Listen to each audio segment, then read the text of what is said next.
இந்த உலகத்துல மொத்தம் 9 டெய்ல்டு பீஸ்ட்ஸ் இருக்கு. டெய்ல்டு பீஸ்டா? இன்னும் அந்த 9 டெய்ல்ஸ நீங்க பிடிக்கலல்ல? முதல்ல டாக்கா 8 டெய்ல்ஸ பிடிக்கட்டும். நருட்டோ உட்பட மிச்சம் இருக்கிறவங்கள அகாட்ஸ்கியான நாங்க பாத்துக்கிறோம். அது என்னடா சொன்ன அவன்? அகாட்ஸ்கியான நாங்க பாத்துக்கிறோம்.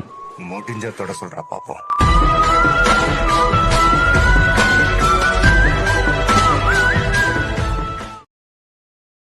உள்ள மேல கைய வைக்கிறதுக்கு முன்னாடி